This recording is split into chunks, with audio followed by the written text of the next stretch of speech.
All right, let's get into the speculation on the internet.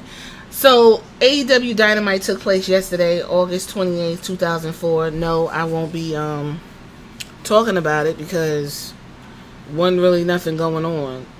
No one defends their titles, but whatever. One thing that I will talk about is Jon Moxley. Although I had the TV show on, I was playing games, and I did notice something in the audience after Jon Moxley cut his promo. The camera did this weird pan, and they showed this Mexican guy with a CM Punk t-shirt on. I laughed at that. So anyway, Twitter, which is not a real place, is really having like this visceral reaction to Jon Moxley's, whatever that is that he did last night was weird. He comes in to a different song, he gets in the ring, and it's like, real wiry, and he's just like, I just want to say to you, Tony, that this ain't your company no more. Jon went on to say, I've been doing a lot of talking while I was gone. And I feel like things need to get done. Tony Schiavone's looking at him like, what the fuck is he talking about? So he goes on to say that he's there for a tete-a-tete, which, I mean, it sounds weird when people use like real words in pro wrestling, but okay, that's what he's there for. Goes on to point out that he's there to talk to Darby Allin. Everybody's like, oh, word? So, listen, Darby Allin versus Jon Moxley, I could speculate, a healthy speculation, that it's going to be boogers, blood, shit, piss, and vomit in the ring. Darby Allin has no issue taking spots and landing on shit that makes absolutely no sense. And Jon Moxley likes to bleed, and he likes when the boogers come out, and he's spitting and got the phlegm and all that coming out of him. So anytime they're going to have a match, which probably is going to happen at All In, I would assume, y'all going to get the bloodlust and the nasty shit that y'all look for in an AEW match. We can comfortably say that, right? So after he says that, he walks away the way he does. And Tony Schiavone's like, all right, well, let's welcome back Jon Moxley. He looks great, everybody. Let's get the show started.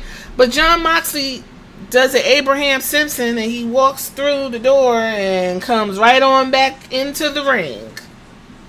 He points at Tony Schiavone. He says, listen, it's going to take some time for everybody to wrap their brains around what I'm about to say. But you listen to me. This is not your company anymore. And the audience is like, yay?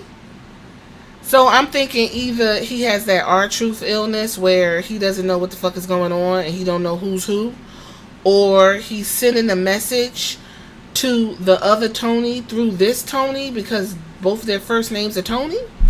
But essentially, that cryptic message sent the Twitter universe in a tailspin, because guess what the speculation is now? Shane McMahon is going to come to AEW. The speculation been speculating since Shane and Tony Khan, I'm about to say Schiavone, and Tony Khan was in that little boardroom, and they took that little fuzzy ass picture looking all crazy like, oh, y'all don't take a picture of us, when it was staged. You know that. So, that's word on the street. With that being said, what would a Shane McMahon in AEW look like? Shane right now is technically not employed by no company. McMahon has no connection to WWE. They don't own it no more. Shane McMahon can go where he wants to go. I mean, wherever he decides to go, everybody's eyes is going to be over there. Well, here come the money pop in. I don't know.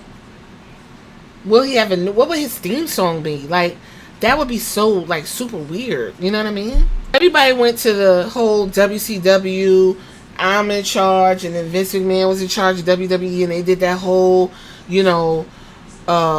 son versus dad situation. And Shane always had this, and I honestly think it was a real undercurrent going on, trying to show his dad that he can do stuff too.